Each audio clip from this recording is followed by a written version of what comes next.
Right, looking at the Post, just 2 days to go. Postal vote delays are causing chaos as the Royal Mail is accused of failing to deliver ballots for the general election before Thursday. Yes, they've been forced to draft in extra staff and scramble resources to make sure that all votes can be counted. Now, this comes as political leaders begin to make their final election pitches. Rishi Sunak trying to win over reform and Sir Keir Starmer promising a big majority is best for Britain. Well, let's take a look back at what's been another busy 24 hours for our political leaders.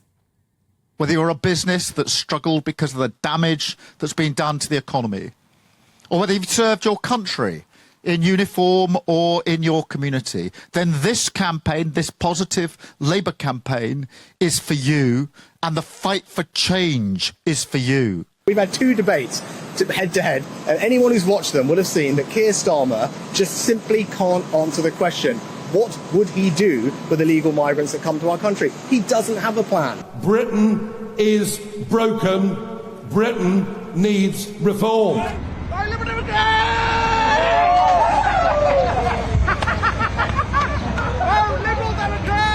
I'm asking people to do something, many people do something they've never done before, which is vote Liberal Democrat this coming Thursday. We're finding a lot of lifelong Conservatives considering us. They don't want to vote Conservatives. Some young people who've never voted before, and we're saying, do something you've never done. I've just done it. I've never done that before. So take the plunge.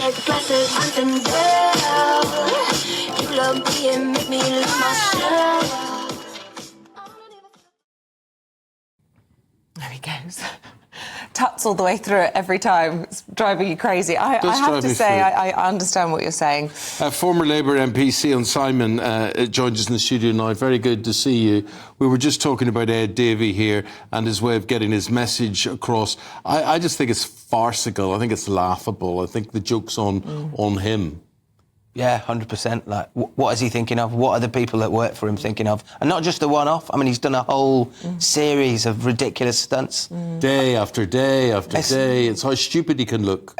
Well, it's just look at me, isn't it? It's an election that the Libs are they're just not in it. I mean, it's not about the Liberals. It's not even about Labour, really. It's an election. It's all about the Tories. You know, he's a smart man. He's a smart politician. He's obviously trying to avoid any remembering of what he did during the Royal Mail scandal, or didn't do then. But the advisor that would sit and tell you, here's what we're going to do. You're going to put on a tight orange T-shirt with your moobs jumping up and down and your beer belly and whatever, and everybody's going to love you for it. No, they're not. Yeah, I mean, you can see they've had a meeting where they've said, we'll go round to all the seats that we're really targeting, and if the leader of the party does something stupid, it'll get in all the local press and the local papers, and some publicity's better than no publicity.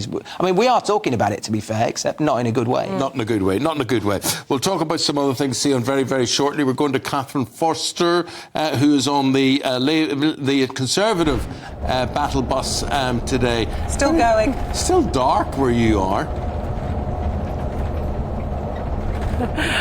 Hello, Eamon and Ismail. No, it's actually that these windows have got some sort of... Tint. It's almost like a mesh coating, so it is broad daylight outside, but it doesn't look like it. So, yes, welcome again to the Conservative battle bus. I've spent quite a lot of time on this bus over the last 6 weeks. It's got 3 ovens, 2 proper full-size ovens and a microwave. I know Angela Rayner is really something else. At the back of the bus, there's actually a separate room, and just about 6 behind us is the Prime Minister. Now, I was up at 2.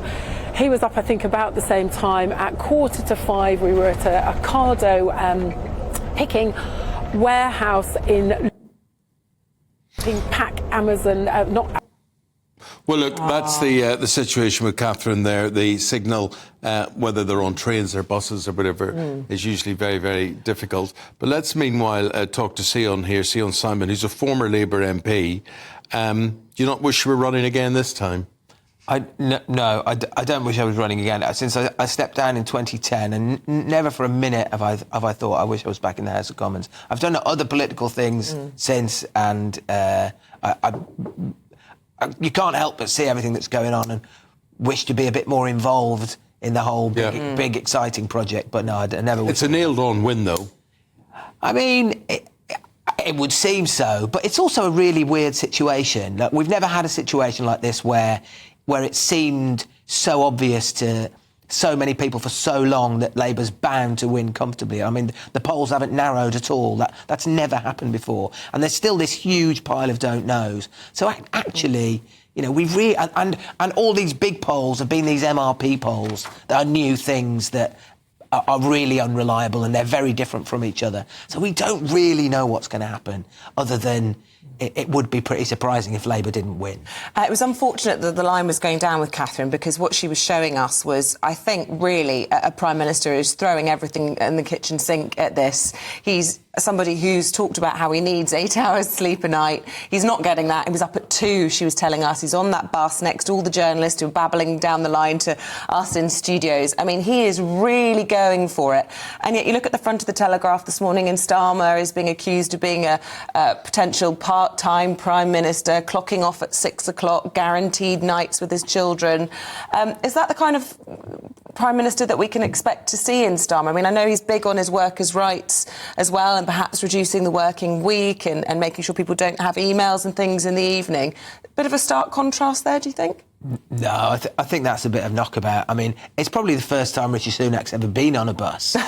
And obviously he knows that in 2 days' time, almost certainly, it's all behind him. He's got a very finite future in this game, whereas all Starmer was actually saying, when you look at what he said, was they're going to try and do and continue doing what they've done as a family, which is try and protect Friday nights. Now, in real life, he's going to find it a lot harder to protect Friday nights as consistently as he's been used to doing, but as an ambition to try and set that time away for the family, if there isn't a world crisis or a domestic crisis going on at that minute, no bad thing, I don't think.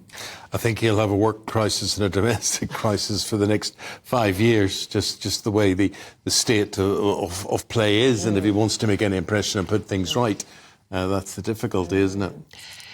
They're going to really struggle to make a big impression very quickly and to put very many things right, because the country is in a bad state, the economy is in a bad state, public services are in a bad state, and they've said they're not going to raise taxes, they've said they're not going to raise borrowing.